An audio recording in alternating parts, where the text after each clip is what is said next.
Vamos a hablar sobre el petróleo y las previsiones para este año y para el 2016. Varias firmas siguen en este momento corrigiendo lo que son sus previsiones, pero para esto vamos a hablar hoy, vamos a iniciar nuestro programa como todos los lunes, pero hoy con José González, vía Skype desde Nueva York, economista. Buenas tardes, bienvenido. Buenas tardes, Mariana. Buenas tardes, señor José. Quisiera consultarle, como todos los lunes, además de los mercados, en este momento el tema del petróleo. ¿Qué está ocurriendo con las proyecciones petroleras para este año y para el 2016? Hemos visto que varias firmas han corregido sus previsiones a la baja. En los próximos años, la OPEP ha decidido mantener lo que es su cuota de producción, aunque se les ha solicitado reuniones para disminuirlas. Creen que con esta política pueden de esta manera disminuir los suministros por parte de Estados Unidos por caída de los precios.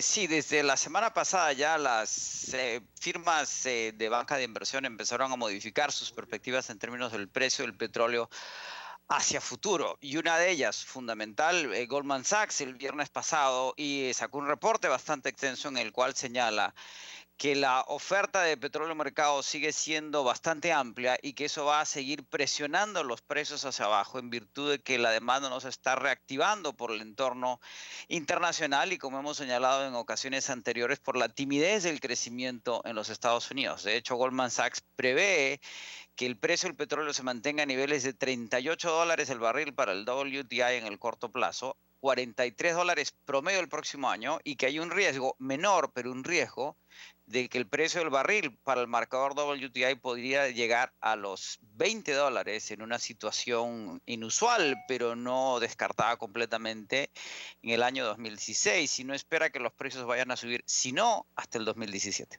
¿Qué están esperando en este momento? Se habla de que estas previsiones, la mayoría de las firmas que han cambiado sus pronósticos, hablan de que estas previsiones se dan por lo que es el caso de China y sus dificultades que podrían ser financieras para esto, aunque se dice que por razones geopolíticas China debería mantener lo que son todos sus inventarios de crudo para su industria y para su subsistencia, porque es uno de los mayores consumidores de crudo del mundo, pero también se habla de la caída en las economías de América Latina. Ujú. El efecto hoy día en los mercados internacionales es que lo que había venido sosteniendo las dinámicas de crecimiento global en virtud de la desaceleración europea y el crecimiento saludable pero modesto norteamericano era China y los mercados emergentes. Al desacelerarse China, y ya continúa la discusión de la que hemos hablado en el pasado, de que probablemente China esté creciendo por debajo del 7%, que son las cifras oficiales, no hay forma de creer que el precio del crudo y las materias primas en general se van a mantener relativamente altos. De ahí que hay un reassessment, como se dice en inglés, una reevaluación de los valores del precio del petróleo que se habían establecido de las materias primas a nivel general. Y por otro lado, la oferta de petróleo no cae, no tiende a decaer ni en los países productores de petróleo pertenecientes a la OPEP, ni en los productores globales fuera de la OPEP, ni en los Estados Unidos. De ahí que la mayor parte de los recálculos que se están haciendo y las nuevas proyecciones están en línea con esta combinación de una oferta constante en la que hay más petróleo del que se consume y una demanda debilitada.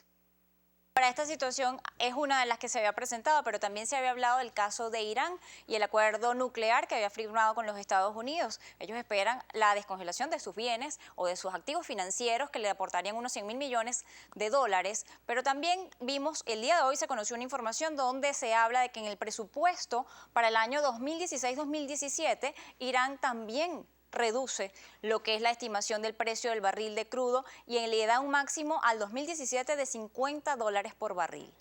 Exactamente, pero lo que sucede con Irán, y no nos olvidemos que los estimados públicos, en ciertos casos, en ciertos países tienen que ser mayores a lo esperado y en ciertos casos menores por decisiones presupuestarias, como ha sido el caso históricamente en Venezuela. Pero Irán no solo se le descongelan los activos financieros, sino que entra a ofertar petróleo en un mercado formal, lo que no había podido hacer en los últimos años. En principio, Irán va a ofertar 1 millón de barriles diarios en los mercados internacionales, pero se espera que si la producción sigue creciendo pueda llegar a ofertar 3 millones más de barriles en el mercado internacional, cuando la OPEP está ofertando casi 2 millones de barriles sobre su cuota de 30 millones. Y el jugador del swing player, como se dice en inglés también, el jugador que puede determinar los precios, ese es los Estados Unidos con la producción del Shell. Sin embargo, esta producción permanece constante por la cantidad de inversión que se ha hecho y que incluso funcionando a pérdida es más conveniente que cerrar la producción. Y hay una acumulación de reservas en los Estados Unidos, que es lo que hace, particularmente en el caso de Goldman Sachs, cambiar sus proyecciones en el futuro inmediato y en el futuro mediato. Comparado a esos $50 de Irán, Goldman Sachs habla de 43 dólares promedio el próximo año. Además de ellos, Goldman Sachs, Commerzbank también señalan caídas en todo lo que son las proyecciones petroleras. Pero ¿qué otra cosa estaría influyendo en este momento en los precios y qué puede ayudar a que aumenten? La OPEP habla de una mayor demanda en el año 2016, una mayor demanda de su petróleo, pero también hemos visto que están inundados los mercados. ¿Esto puede ayudar a recuperar los precios o le conviene a la OPEP mantener estos precios a la baja durante los próximos 2 años? El jugador más importante de la OPEP sigue siendo Arabia Saudita, y Arabia Saudita no ha dado ninguna indicación en cambiar su estrategia de apuntar a la participación de mercado antes que el precio. De hecho, ante la sugerencia venezolana de adelantar la reunión de la OPEP, Arabia Saudita ya ha respondido que no hay necesidad de hacerlo.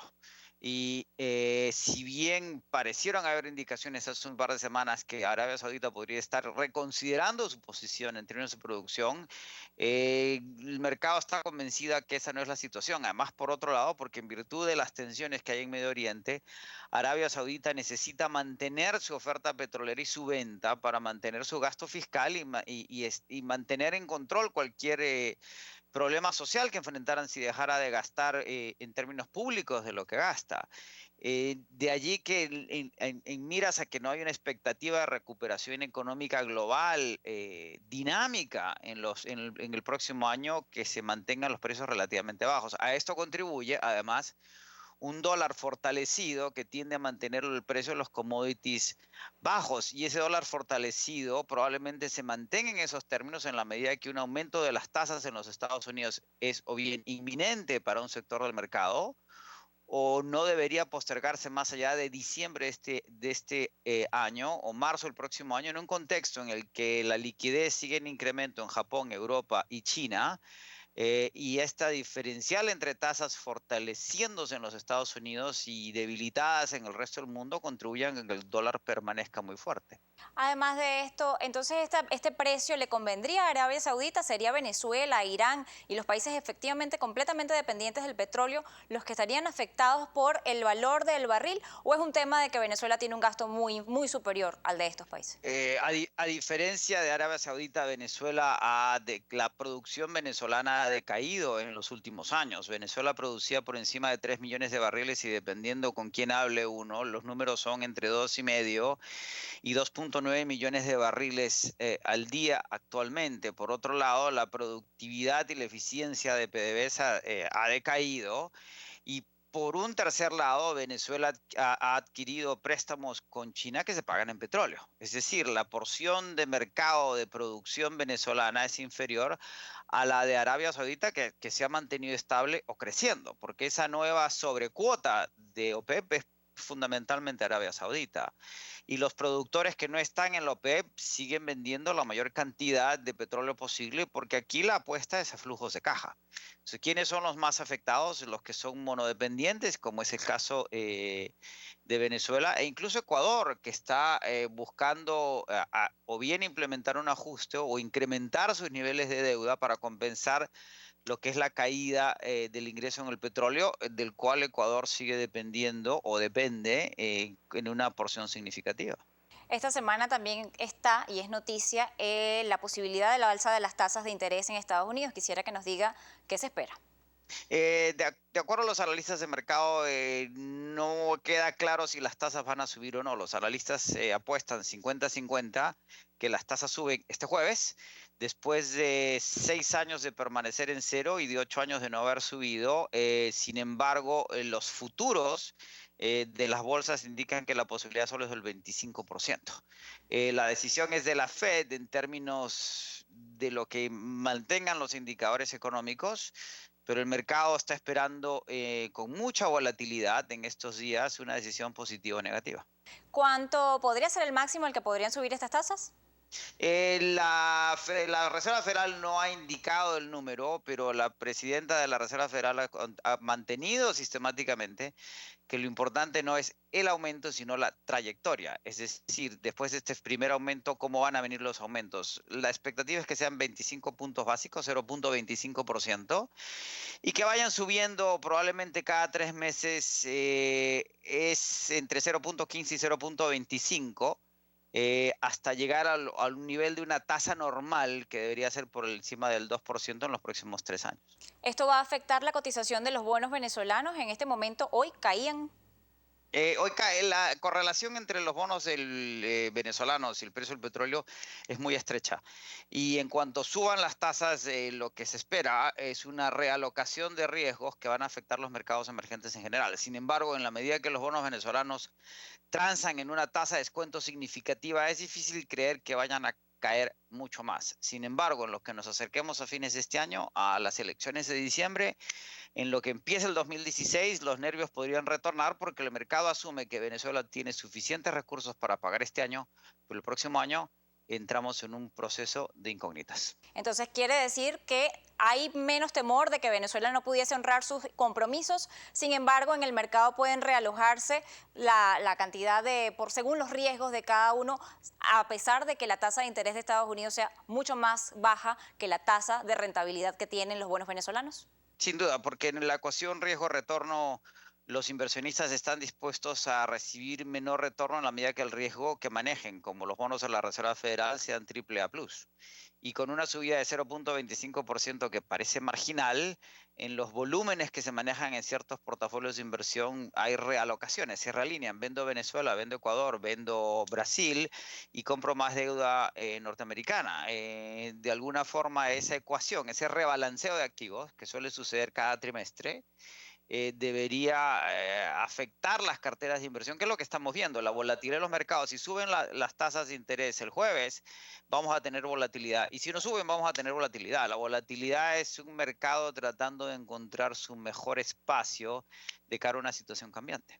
Bueno, muchas gracias por habernos atendido la tarde de hoy. Como todos los lunes, era José González, economista, nos acompañaba desde Nueva York.